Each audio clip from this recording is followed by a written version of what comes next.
नमो अरिहन्ताणं नमो सिद्धाणं नमो आयर्याणं नमो वज्रायाणं नमो लोये सौवसाहुणम् अजर अमर विकल विकारी अविनाशी अनंत गुणधाम नित्य निरंजन भवदुःखभंजन ज्ञान स्वभावी सिद्ध प्रणाम ज्ञान स्वभावी सिद्ध प्रणाम। जय बोलो अनंतानंत सिद्ध भगवान की जय।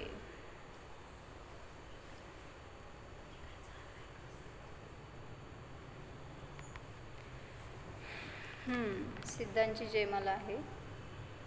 विराग सनातन शांत निरंश निरामय निर्भय निर्मल हंस सुधाम विबोध निधान विमोह प्रसिद्ध विशुद्ध सुसिद्ध समूह।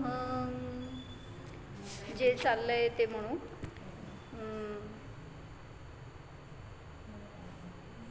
आठवं श्लोक घ्यायचंय। आठवं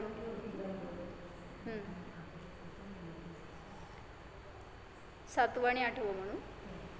नरामर वंदित निर्मल भाव अनंत मुनीश्वर पूज्य विहाव सदोदय विश्व महेश विमोह प्रसिद्ध विशुद्ध सुसिद्ध समूह विदंभ वितृष्ण विदोष विनिद्र परात्पर शंकर सार वितंद्र विकोप विरूप विशंक विमोह प्रसिद्ध विशुद्ध सुसिद्ध समूह।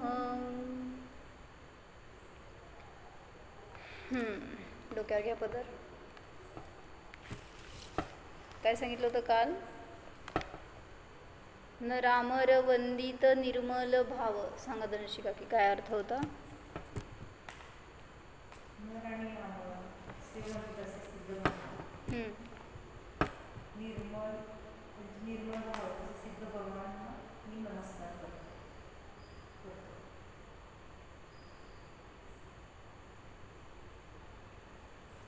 नर आणि अमर म्हणजे देव आणि मनुष्य ह्यांच्याकडून जे वंदन करण्यायोग्य आहेत असे कोण तर सिद्ध भगवान।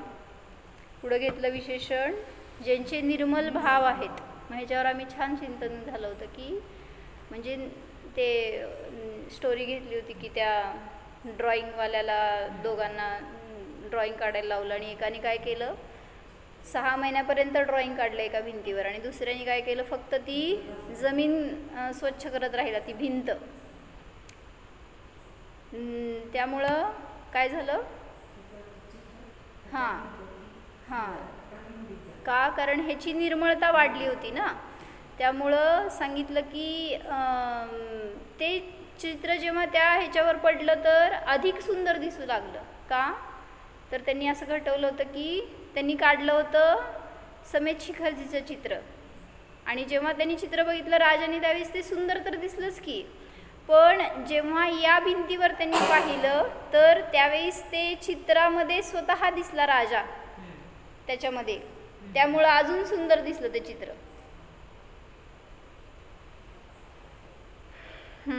तर म्हणून सांगितलं की अशी हेच घटवलं होतं कशावरून की जेव्हा भगवंतांचं दर्शन करतो त्यावेळेस तशी निर्मळता आपल्यात आली आहे का जेणेकरून त्यांचं बिंब किंवा त्यांच्या समानीय असं प्रतिबिंब आपल्याला दिसेल आपल्यामध्ये।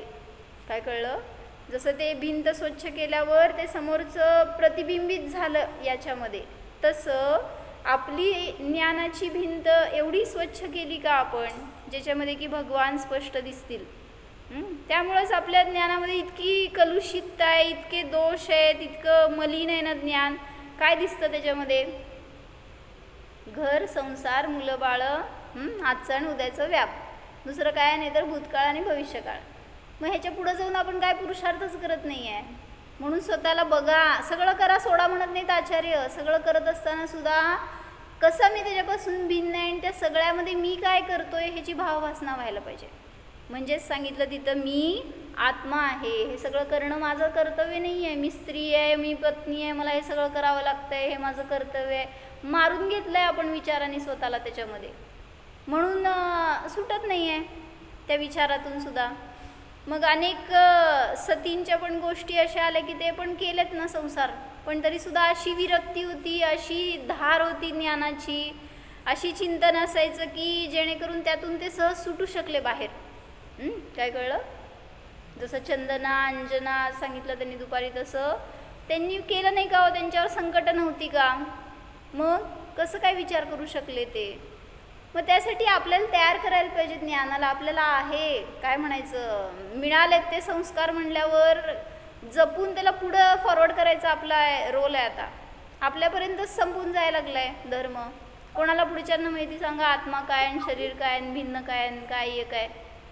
सांगितलं आहे कोणाला? कोण सांगतंय? ही चर्चा ठेवायची जेव्हा फोन करता बोलता ना, तत्वच द्यायचं आपल्याकडून दुसऱ्याला. बाकी संसार तर मिळणारच आहे एकमेकाचं, एकमेकाला काय केला आणि काय घातला आणि खाल्ला पिला, त्या सोडून दुसरं काय नाही आहे. कुठं गेलो आलो हेच सगळं बोलतोय. तत्व बोला पहिल्यांदा, जेणेकरून की जिवंत राहावं आपल्यामध्ये आणि आपल्याला स्थितीकरण करायला स्वतःसाठी आणि आपल्या निमित्तात इतरांना सुद्धा होणार. त्याच्याशिवाय गत्यंतर नाही. आज भयंकर युग आहे बाहेर, धर्माचं शून्य राहिलं आहे धर्म जेवढा आहे ना. म्हणूनच खेड्यामध्ये राहायचं, असं छोट्या गावांमध्ये राहायचं, मोठ्या गावात कुठं जायचं नाही. काय भरते आता तू जिथं आहे ना छान आहे. मोठ्या मोठ्या गावात गेलं ना स्वतःच करू शकतो ना धर्म. मोठ्या गावात सांग धर्माला किती आहे अनुकूलता. मंदिर नाही आता ठीक आहे, ते तिचं ते बदलल काहीतरी, कर असे भाव की जेणेकरून तुला ते मंदिर सुद्धा मिळेल. म्हणजे काय झालं सांगू का? हां हां बरोबर बरोबर, तेच की आपली पात्रता आपली योग्यता अशी प्रगट करा की देवसुद्धा भेटतील. म्हणजे एक जणांनी सांगितलं होतं, माझ्यासमोर नाही आहेत ते आत्ता, ते USA ला राहतात, डॅलासला. तर तिथं म्हणले ते जिथं राहतात तिथून मंदिर 45 किलोमीटर होतं. मग त्यांना नव्हतं जमत, ते संडे असं सुट्टीच्या दिवशी वगैरे जायचे, त्यांना खूप भाव करायचे वगैरे, असं काय प्रक्षाल करायचे ते मिस्टरांचे पण आणि तिचे पण भाव. मग ते हमखास सुट्टीला तर जाणारच आणि तिथं जाऊन जेवढं करू शकते तेवढं सगळं करणार. पण भाव एवढे सारखं की आपल्याला दर्शन रोज घडावं, आपल्याला मिळावं. तर त्याच मंदिरवाल्यांना ह्यांचं घर जिथं आहे ना त्या समोर जागा मिळाली आहे मंदिर बनवायला. म्हणजे काय झालं सांग, देवापाशी जायचं का देवच आपल्याजवळ यायचं आहे. अशी योग्यता प्रगट झाली आहे की देवच आला त्यांच्याजवळ. असं आपण करतोय का? आपल्याला आहेत देव देवात आहेत, आम्ही आमच्या गावात घरात आहे बास. म्हणजे तिथं देव दर्शन द्यायला येतो ते आधी असं माहिती आहे का, जेव्हा आपण भगवंतांची आराधना करतो तर ते देवगतीचे देव येऊन आपली पूजा करतात. म्हणजे आपल्याला कुठं जायची गरज पडत नाही. म्हणून आपण केलेले भाव आहेत. आम्हा नेहमी सांगतात की तुम्ही आज परिणाम जे करताना त्याचं फळ तुम्हाला मिळतंय. मग मला सांग, स्वित्झर्लंडला गेले मुली किंवा फॉरेनला गेले जर्मनीला, छान का घाण, छान का वाईट? छान म्हणा. म्हणले तिथे देव आहे, शास्त्र आहे, गुरु आहे, समाज आहे, धर्म जिवंत आहे का ते सांगा. तुम्ही बघणार काय आहे? मस्त पैसा आहे, ऐश्वर्य आहे, आयुष्य आहे, हे ज्याची दृष्टी आहे ना धर्म राहणार नाही आहे त्यांच्याकडं. मग धर्म ज्याला रुची आहे, गोडी आहे ना, कुठेही असलं तरी तिथं धर्म मिळेल, धर्म सुरू करेल, धर्म काय म्हणायचं धर्ममय होऊन जाईल. ते जसं सुनंदात त्याचं गेली तिथं तर सगळं बदललं का नाही ते. म्हणजे तेवढी खुमक आहे का तुमच्यात? मग जावा कुठं पण. आपणच अशी आहे की आता हाय नंतर गेला असले आणि मग अशा वातावरणात गेल्यावर. म्हणून आम्हा म्हणते ना, फॉरेनचं ज्याला वेळ आहे ना त्याला समजून घ्या तुम्ही धर्म सोडणार आहे 100%. आणि ज्याला आपण तर मर्यादाच करून टाकली, आजीवन भारताच्या बाहेर जाणार नाही, कधी आपल्याला मोज व्हायला नको. तसलं काय ते आम्हा म्हणतात कंसात घालायचं धर्मासाठी आणि काहीतरी अडचणीसाठी, ते पण नाही ठेवलं आपण तर. म्हणलं आम्हाला जायचं तर सगळीकडे विहीर घेऊन फिरावं लागेल. म्हणजे संयम जर घ्यायचा ना तर काय म्हणायचं, तेवढं दोष कमी होत गेले. मग करा तुम्हाला काय करायचं तसं, काय आपल्याला म्हणायचं नाही. पण जिथं धर्म नाही अशा ठिकाणी जाण्याचे राहण्याचे भाव करतोय म्हणजेच आपल्यातून धर्म नष्ट होणार. मग एक जण आहे असंच फॉरेनमध्ये, मग त्यांचं बोलणं झालं होतं माझ्याशी, कोण नाही ना माझ्यासमोर हिंदी आहे, तर ते म्हणाले की मी विचारलं त्यांना, म्हटलं संस्कार करताय का, त्यांना मुलं असणार त्यांच्यावर, की धर्म शिकवत जावा, तुमच्याकडे तसं नाही आहे सानिध्य, तर तुम्हीच आता गुरु त्यांचे आई वडीलच, काय शिकवता ते तेवढं राहणार तुमच्या त्यांच्यावर. स्वाध्याय करा एकत्र, काय तुम्ही आधीच शिकलेलं आहे ते शिकवा, ध्यान करा एकत्र, हे सगळं सांगितलं मी. मग ते ठीक आहे म्हणले, जसं जमतं तसं करतो वगैरे. म्हणलं धर्माचं महत्त्व त्यांना सांगा, पुढच्या पिढीला माहीत नाही. आणि तशा ठिकाणी तुम्ही आहे की जिथं गुरु मिळत नाही, तर काय धर्म कळणार आहे, काय आचरण, काय साधना कळणार आहे, आत्मा वगैरे तर सगळं पुस्तकीच आहे. मग मी त्यांना म्हटलं की एवढं पण त्यांना सांगा, धर्म आपला नष्ट होऊ नये असंच राहावा, म्हणजे विधर्मींची वगैरे विवाह करू नका, असे संस्कार करा, असं मी त्यांना सांगितलं. तर त्या आईचे भाव कसे, म्हणले ती पिढी आजची आहे, म्हणले ते काय तसलं ऐकत नसते. काय झालं सांगा, इतकं वाईट वाटलं मला की त्यांना त्यांची भूमिका अशी असायला पाहिजे होती की असं असं झालं, हे चुकलं, असं नको होतं व्हायला. एक मिनिट,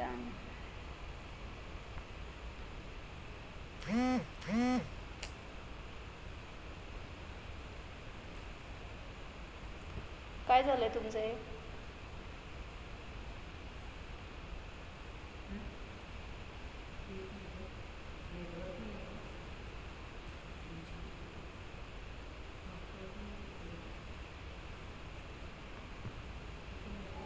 काय सांगत होते?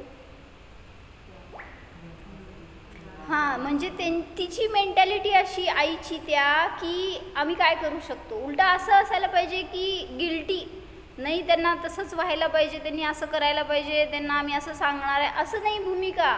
पहिलाच तुम्ही माघार घेतल्यावर अजून त्या मुलाचं काय नाही बरं का, मुला मुलींचं, पण ह्यांचेच भाव असे म्हणल्यावर काय मिळणार आहे हो योग्यता. म्हणून म्हणले ना, आपण फर्म राहायचं की नाही आम्हाला धर्मच मिळायला पाहिजे, तर योग्यता तशी येते, निमित्त मिळत जातात.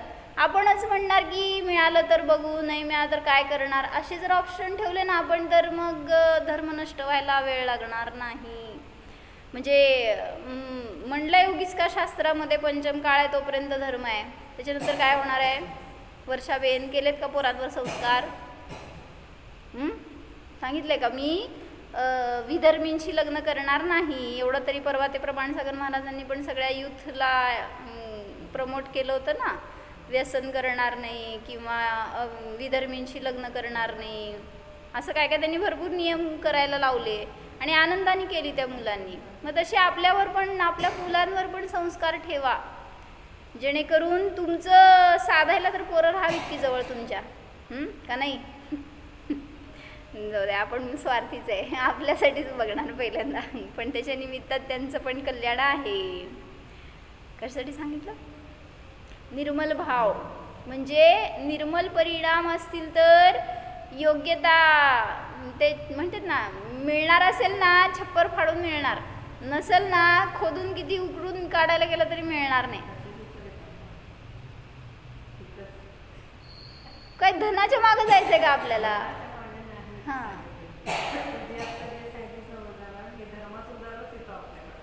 म्हणूनच की आम्ही पण तेच सांगतोय की धन तुम्ही मिळवायला मागं पळताय, ज्याच्याजवळ धर्म आहे ना त्याला धन मागं येते, त्याच्या मागं धन येते.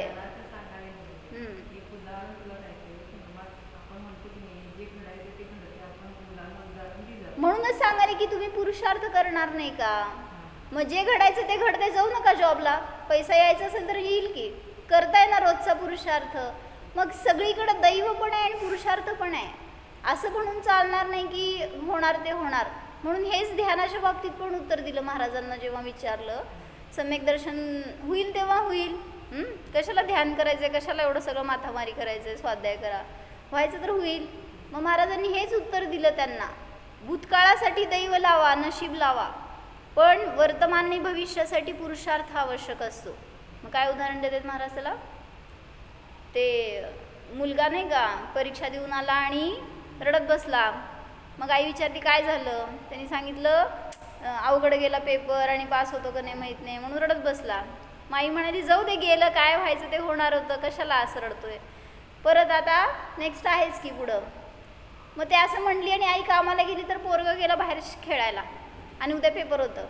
मग ती आई त्याचं कान धरून आदळली आणि म्हणली अभ्यास करायचं नाही का. ते मुलगा काय म्हणला, जे व्हायचं ते होणार आहे ना, मग मी कशाला अभ्यास करू. मग आईने चांगलं दणका दिला आणि सांगितलं काय, म्हणले मागच्यासाठी ते उत्तर होतं, उद्याच्यासाठी नाही. उद्यासाठी तुला पुरुषार्थ करावाच लागणार आहे त्याशिवाय. म्हणून कुठं दैव लावायचं, कुठं पुरुषार्थ लावायचं ह्याचं पण विवेक असायला पाहिजे. तर म्हणून म्हटलं की आपले निर्मळ भाव एवढे ठेवा, एवढी दृढता ठेवा की धर्म माझा कधीही माझ्या निमित्तात नष्ट न हो, आणि इवन आपल्या संगतीत येणाऱ्यांच्या निमित्तात सुद्धा नष्ट न हो. कारण नष्ट होत जाणार आहे पुढं पुढं तर, पण ते कारण मी न बनव. आणि त्यासाठी आपण त्यांना किती सांगितलं तर ते बदलणार नाहीत. मी जेवढं आचरणात आणतो ना, मी जेवढं आनंदाने प्रसन्नतेने त्या धर्मासाठी माझं डिवोशन आहे ना, ते बघून ते लोक प्रभावित राहणार. म्हणजे असं एक जणांचा मुलगा बहुतेक सोलापूरमधलाच, तर त्यांनी स्वतः सांगितलं मुलीला, आमच्या घरातले सगळे धार्मिक आहेत बरं का, त्यामुळं सगळं घरात जसं आहे तसं करावं लागणार, किंवा तसं काय पालन करावं लागेल, ते अन्य देवी देवता वगैरे भजलेलं चालणार नाही. म्हणजे मुलांची अशी परिणती तुमचं पालन करताना बघून आपण उलटं करतोय काय, त्यांना होईल का नाही, त्यांनी करणार की नाही, कसं होणार, असं नाही. माझी दृढता जर असेल ना आणि मी आनंदाने धर्म करतोय ना, तर तिथं उलटं तुम्हाला समोरचा येऊन अनुकूलता देईल. म्हणून म्हटलं मेन धर्म कुठं आहे, प्रभावनं आपण सांगायला गेल्यावर होणार नाही आहे. मी माझ्यामध्ये जेवढं उतरवणार आहे ना, आणि त्यासाठी साधना काय करायची आहे, सगळ्यापासून भिन्न जाणणार आहे आणि सगळ्या परिस्थितीमध्ये पण प्रसन्न आहे, आनंदी आहे ह्याचं. आणि मेन काय झालं माहिती का, आज इंटरेस्ट मोठ्या पिढीचं कमी आहे, त्याच्यामुळं ना त्या छोट्या पिढीला तुम्ही काय कशात आनंदी राहता हे बघतात. तुम्हालाच जास्त नाही आहे जर त्याच्यामध्ये इंटरेस्ट म्हणा, किंवा रुची अशी, किंवा काय म्हणायचं एक तेवढं समर्पण नाही आहे, तर ते किती देणार आहे तो. म्हणून म्हणलं की आपले भाव निर्मळ ठेवणं आवश्यक आहे, फार मोठी गरज आहे आज. चला आपल्या विषयावर येऊ. तर सांगितलं अशा देव आणि मनुष्यांकडून नमस्कार करण्यायोग्य असे ते भगवान आहेत, निर्मळ भाववाले आहेत, अनंत मुनी त्यांना नमस्कार करतात असे आहेत, आणि विहाव म्हणजे काय म्हटलं, आकुलता रहित आहेत, सदैव ज्यांचा स्वभाव उदित रूप आहे, त्याच्यावर कसलंही आवरण नाही असे ते सिद्ध आहेत. विश्व महेश म्हणजे अनंत गुणांचं वैभव हेच असंख्यात प्रदेशी विश्व, आणि त्याचे ईश जे आहेत, महान ईश जे आहेत ते महेश, त्यामुळं स्वयं स्वतःचे ईश्वर आहेत असे ते विश्व महेश स्वरूप सिद्ध भगवान. आणि विमोह आहेत म्हणजे काय, ज्यांच्यामध्ये आता किंचितही मोह नाही. आपण संसाराचा मोह करतो, तर त्यामध्ये सांगालेत त्याच्यापेक्षा धर्माचा करा. जाऊ दे, तुम्हाला आज मोह आहे ना कशावर, मोह नाही चांगला, पण तरीसुद्धा सांसारिक गोष्टींपेक्षा धर्माला तसं कंपल्शन करतोय का, की हे असंच पाहिजे, असं व्हायला पाहिजे, किंवा हे करायला पाहिजे आपण, अशी किती असतात तयारी. असं आपण ठाम राहायला पाहिजे, माझ्यासाठी मी राहायला पाहिजे, तर ते समोरच्याला मी सांगितलेलं ते कळणार, ऐकणार वगैरे. पण आपणच तसं दृढ नाही आहे, त्यामुळं दुसऱ्यांना किती सांगितलं तर म्हणजे त्याच्या शब्दात प्रभाव असतो ज्याच्या आचरणात आहे ते. काय म्हणले? मी तुम्हाला भलेही सांगेन की दीक्षा घ्या, मुनी व्हा, चांगलं आहे, त्याच्याशिवाय कल्याण नाही आहे. तुम्ही किती ऐकणार आहे? पहिला तू घे म्हणा. म्हणजे ज्यांनी घेतलंय त्यांनी सांगितलं तर त्याचा प्रभाव असतो. पण आपण स्वतःमध्येच उतरवत नाही तर समोरचा किती म्हणून बदलणार आहे. म्हणून कोणाला बदलवायचं नाही आहे, तर फक्त प्रेरणा करायची आहे किंवा ते धर्मात स्थिर राहावे, त्यांनासुद्धा स्वभाव कळावा, त्यांनासुद्धा एक आपला आनंद भोगता यावा, ह्याच्यासाठी म्हणून मार्गदर्शन आवश्यक आहे. तर असे हे सिद्ध आपल्यासाठी महान मार्गदर्शक आहेत. त्यामुळे त्यांच्याकडे बघून तरी आपल्याला असा मार्ग मिळायला पाहिजे, जे की आता परिपूर्ण आनंदामध्ये अनंत काळापर्यंत स्थिर आहेत. असा आपला स्वभावसुद्धा त्यांच्या समान आहे हे जाणायला पाहिजे. पुढच्या ह्याचा अर्थ बघू, 2 ओळींचा. विदंभ, वितृष्ण, विदोष, विनिद्र. विदंभ म्हणजे दंभ म्हणजे दंभ म्हणजे कपट. काय म्हणतात ते असं? दंभ म्हणजे मायाचारी किंवा फसवेगिरी किंवा काय म्हणायचं असं, हां दांभिक म्हणतो असं टाईप. तर सिद्ध भगवान कसे आहेत? कपटरहित आहेत, विदंभरहित आहेत. जहाँ आत्मा ही ठगाया जाता है वह है दंभ. कपट से दूसरा नहीं, स्वयं ठगाया जाता है. मी कपट करतोय ना कोणाला फसवायला, समोरच्याला फसवायला करतोय, पण फसतंय कोण? कसं काय सांग? कसं काय? तिथंच सुद्धा फसतो पहिल्यांदा. कसं? जसं ते सांगितलं ना, कोण ते सांगतात काय, दुसऱ्याला फसवायला गेला किंवा दुसऱ्यासाठी खड्डा खणायला गेला तर स्वतःच त्याच्यामध्ये पडला. असं मन चिंती ते वैरी न चिंती. बर, कोणाचं उदाहरण आहे मला लक्षात येईना, आठवून सांगा. तर काय सांगायलेत की कपटच्या द्वारे दुसऱ्याला नाही तर मी स्वतःलाच फसवतो. लोक में भी देख लो, कपटी ही ठगाए जाते हैं, सरल नहीं वे ही अंत तो गत्वा क्लेश में रहते हैं. जो सरल नहीं है वो निरंतर क्लेश में रहते हैं, क्योंकि कपट से उनकी आत्मा पतित होती रहती है. हां, आमच्या आत्ता कमलश्रीच्याच गोष्टीमध्ये आहे तसं. त्यांनी काय केलं, तिला मारायसाठी साप ठेवला होता हंड्यामध्ये त्या. आणि तिचं पुण्य असं होतं जबरदस्त, तिची अशी निर्मळ परिणती आणि त्याचं फळ असं की तिने काढला त्या घड्यातनं तर सुंदर हार निघाला. आणि ती म्हणली नवऱ्याला, इतक्या प्रेमाने तुम्ही आणलाय, इतका तेजस्वी, इतका मौल्यवान आहे, तर तुम्हीच घाला. त्यांच्या गळ्यात नाही, माझ्या गळ्यात तुम्ही घाला असं तिने सांगितलं सतीने. आणि मग ते नवरा काय पुढे येईना म्हटल्यावर तिने तसंच ठेवला त्याच्यामध्ये हंड्यात, त्या हंडीत. आणि म्हणली तुम्ही घातलं तरच मी घालणार, नाही तर नाही घालणार. आणि ते असं बघतच बसला की म्हणला मी साप आणलं आणि हार कुठनं निघाला ह्याच्यातनं. त्या सपेऱ्यांनी हार कुठून घातला, आणि एवढा मी 5 दिनार दिले होते पैसे आणि इतका मूल्यवान हार कसं काय त्यात निघाला. आणि मग ते बघायला म्हणून त्यांनी हात घातला आणि काढला तर काय निघालं हो, कसं काय तुम्हाला कसं माहिती? जादू झाली काय?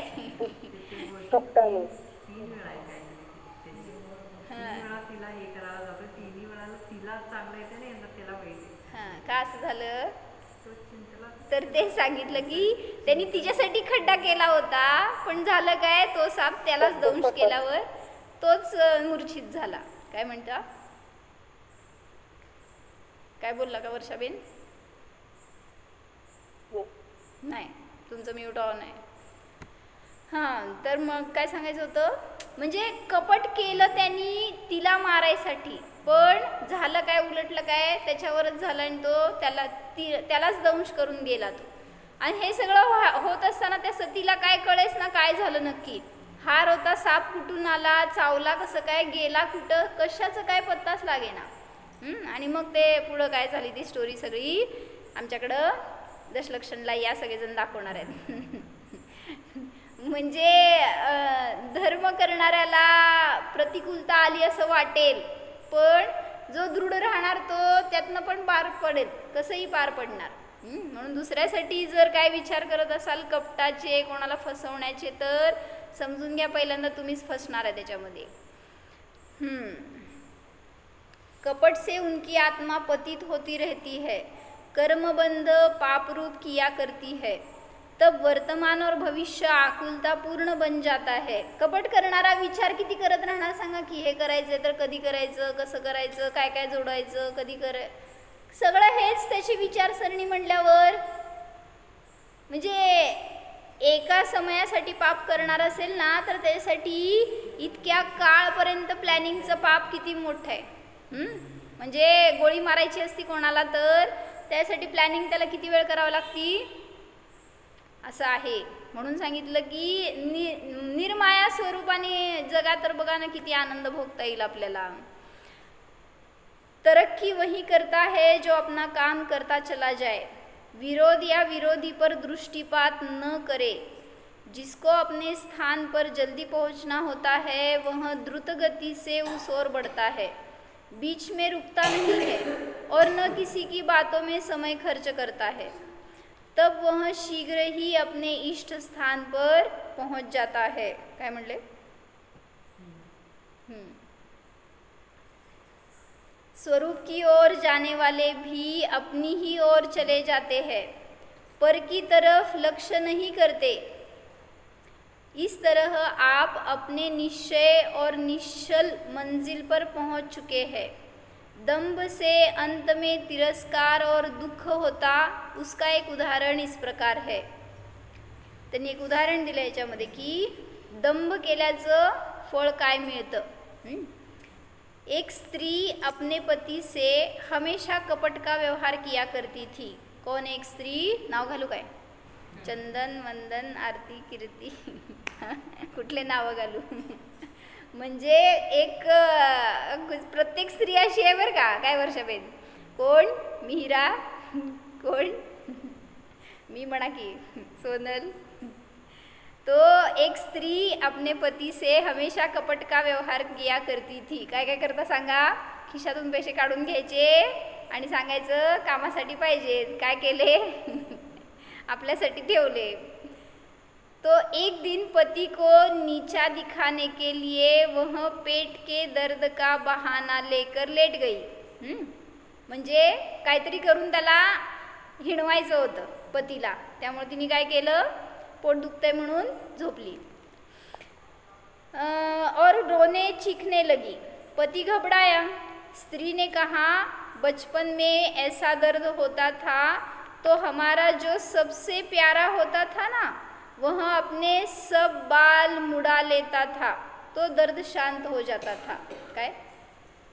जर मला लहानपणी असं काही त्रास झाला तर माझा जो प्रिय आहे ना, तो काय करायचा, आपलं मुंडन करून घ्यायचं तर माझं दर्द शांत होऊन जायचा. हे कपट होतं बरं का तिचं. असं कधी नसतं माझं पोट दुखायला आणि तुमचे केस काढला माझं पोट बंद व्हायचं, दुखायचं, असं कधी व्हायचं का? तब उसने, पति बिचारा असे असते पति भोळे बाबडे, तब उसने शीघ्र ही अपने सिर के और दाढ़ी मूछ के केश मुंडवा लिए. स्त्री चंगी का रूप लेकर उठकर बैठ गई. तिला तेच करायचं होतं. दूसरे दिन आटा पीसते समय गाती है. आता तिला आनंद व्यक्त करायचा आहे ना, मी जिंकले असं. तो आटा पीसते समय येते काय म्हणायचं तुमचं, दळत असताना तुम्ही गाणं म्हणत होता ना आधी, दळणं बिळणं काय राहिलं आता. तो गाती है अपनी टेक रखाई, पती की मूछ मुडाई. मी माझं चालवलं आणि पतीचे केस काढले असं. पती उसकी चालबाजी जान गया. ती आता म्हणायला लागली म्हणल्यावर समजलंय नाही, काहीतरी प्लॅन केलाय म्हणल्यावर काय म्हणते, पत्नी शेर तर हे सवा शेर होता. आता काय केलं त्यांनी, अब उससे न रहा गया और स्त्री को नीचा दिखाने के लिए एक ढंग रचा कि अपनी ससुराल वालों को एक चिट्ठी भेजी. उसमें लिख दिया कि सवेरा होते होते आप सब घर के व्यक्ति अपना अपना सिर मूछ वगैरह मुड़ाकर आओ तो आपकी लड़की की जान बच सकती है, अन्यथा दिन निकलने पर वह मर जाएगी. आता ऐसा ही रोग है, देवता ने ऐसा बताया है. आता देव सांगितलं म्हटल्यावर चिट्ठी पाते ही स्त्री के माता पिता भाई वगैरह सब ने अपने अपने केश मुंडवाना शुरू किए और रातों रात दामाद के गांव चले गए. सवेरा होने को ही था, पति ने देख लिया कि ससुराल की मुंडन पलटन आ रही है. उसी समय जबकि स्त्री चक्की पिसते समय वह गीत दोहरा रही थी की परत तेच गाणं म्हणत होती ती. म्हणा काय, पति की मूछ मुंडाई अपनी टेक रखाई. काय, मी पतीचं केस काढायला लावले आणि माझं ते चालवलं असं तिला म्हणायचं होतं. पति की मूछ मुंडाई अपनी टेक रखाई. तब पति तुरंत ही छंद पूर्ति करता है कि पीछे देख लुगाई मुंडन की पलटन आई. असले नवरा बायको घरात असल्यावर काय संसार करणार आहेत. मागचे पुढचे माता पिता सगळे परेशान. स्त्री जब पीछे देखती है तो सचमुच माँ बाप भाई वगैरह पियर के सब व्यक्ति मुंड मुंडाकर भागे आ रहे हैं. इससे उसको अत्यधिक तिरस्कृत और दुखी होना पड़ा. बिचाऱ्यांचं कोणाचं दोष होतो, कोण भोगलं फळ, त्यांचंच त्यांनी भोगले, पण तुम्हाला वाटते की तिच्यामुळं. पण म्हणायचं काय, असं अविवेकानी किंवा कपटानी काम करणार तर सगळ्याची दुर्दशा होणार त्याच्यामध्ये. दंभ का फल दुःख ही है. दंभ म्हणजे कपट. जो जितना सुखी है वह उतना ही निष्कपट है, अथवा जो जितना निष्कपट है वह उतना ही सुखी है. काय करते, धर्मामध्ये पण आल्यावर कपट करतात लोक. कसं माहिती आहे, कसं करता हो? वर्षाबेन पूजा करता काय मंदिरात? अष्टद्रव्यांनी पूजन करता का? हो का नो? करता ना. मग कसं करता? म्हणजे आपलं भक्तीने एकदम संतप्त मानस शांत हो जिनके गुणों के गान में. असं ते समजा कोणतर असतील ना बाजूला वगैरे बघणारे, कायच नका, तर कशी पूजा करायची, कशी करायची हो? एकदम मन लावून, एकदम असं आपलं तालासुरामध्ये एकदम भक्तीने. आणि समजा 12 वाजता गेलाय, चुकून वेळ झाला मंदिरात आणि कोणच नाही, तुम्ही एकटेच आहे मंदिरात, कसं करणार आहे हो? कधी आत गेला आणि कधी बाहेर आला ते पण कळत नाही. ह्याला म्हणायचं मंदिरात येऊन पण मायाचारी करणं, धर्मामध्ये येऊन मायाचारी करणं. नाहीतर असे लय लोक बघितली आहेत, काय नियम घ्यायला सांगतात बरं का आम्हा, म्हणजे प्रेरणा करतात आम्हा, देतात असं नाही. तर सगळ्याला नियम सांगणार करायला काय की तुम्ही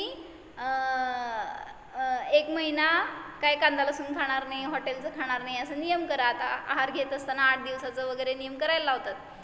तर ते एका मनुष्याला असं सांगितलं कधीतरी की नियम करा,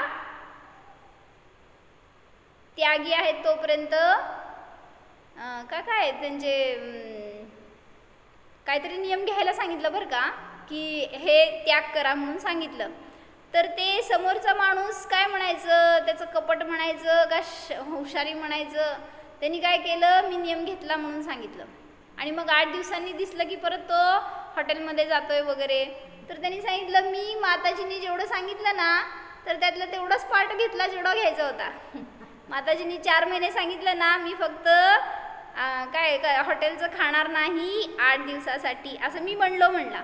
म्हणजे अशी चतुराई आपली. म्हणजे ते गुरु आहेत तर आपल्याला दुःखातनं काढणारे आहेत, आपलं दुःख संपवणारे आहेत. पण आपण त्यांच्याशी पण मायाचारी केली तर कोण सोडवणार आपल्याला? नाहीतर अशी पण मायाचारी लोकांची, काय हॉटेलमध्ये खाणार नाही आम्ही, पण हॉटेलचं घरात आणून आणत चालतंय. माहिती का असे नियम असतात लोकांचे. म्हणजे कशासाठी नियम आहे तो, काय आपल्याला कशाची रुची.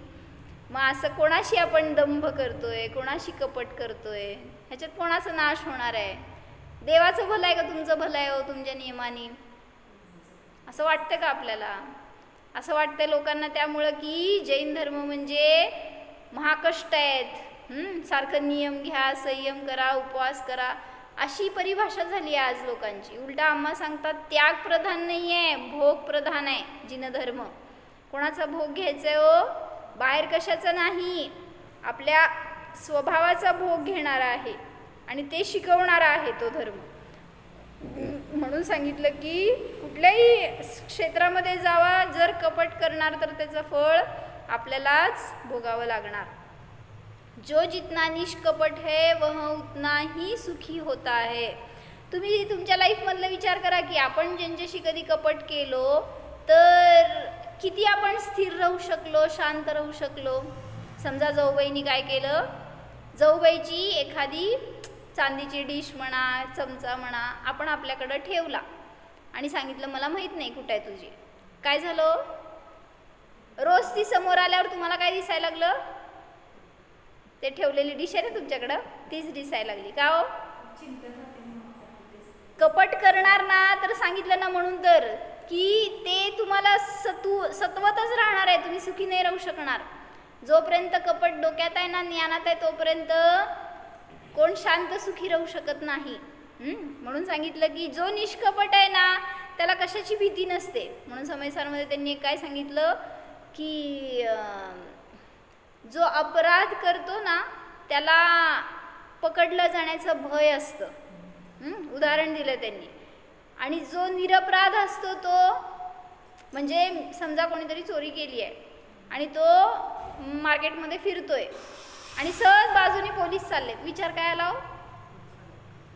काय आला विचार, मी चोरी केली, त्यांना कळलंय का इथं कसं काय आलेत ते, मला पकडणार का, भय आहे ना सतत अंतरंगामध्ये. कोणाला काय माहीत नसतं तरी सुद्धा चोरी करणाऱ्याला असं भय असतं.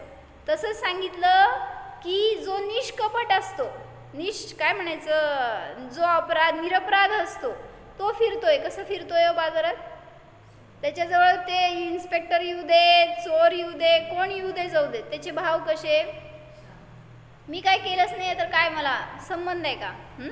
जसं इन्कम टॅक्सवाले रेड घालायला आले तुमच्याकडं समजा, कसे होते तो भाव तुमचे, शांत तू शांत म्हणाली, इथल्या लोकांचे भाव विचारले. सगळ्यांचे गल्ले भरलेले असते तर कुठं लपवू, कुठं ठेवू, कुठं काय करू असे भाव होतात. म्हणजे कपट आहे शेवटी ते पण. आणि जो कपट करणार तो कधीच सुखी राहू शकणार नाही, न स्वतःच्या लाईफमध्ये, न दुसऱ्या कुठल्या व्यापामध्ये, न धर्मामध्ये, न संसारामध्ये, कुठेही तो सुखी राहू शकणार नाही. म्हणून निष्कपट स्वभाव आहे तर त्याचा आश्रय घ्या. धर्मातून आपल्याला मायाचारी नष्ट करायची प्रेरणा मिळते, कपट नष्ट करण्यासाठी आदर्श मिळतोय. मग जसे ते भगवान आहेत, निष्कपट आहेत, निराकुल आहेत, तसा मी आहे याचा अनुभव करणार तर आपल्याला सुद्धा पर्यायदशी सुखमय प्राप्त होणार. ओम. जाणा माझ्या आत्म्यामध्ये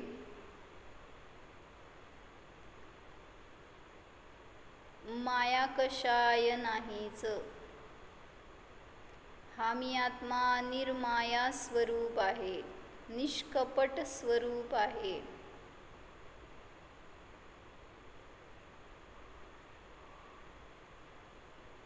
या माझ्या आत्म्याला परद्रव्याची आवश्यकता नाहीच. त्या परासाठी कपट करण्याची आवश्यकता नाहीच. सर्व परद्रव्यांचा हा मी मात्र ज्ञाताच आहे.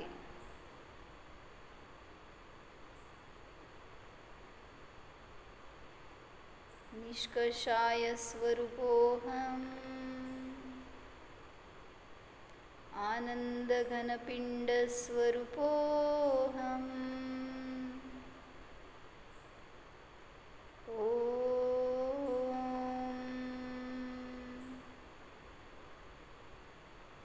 विसर्जन. नमो अरिहंताणं.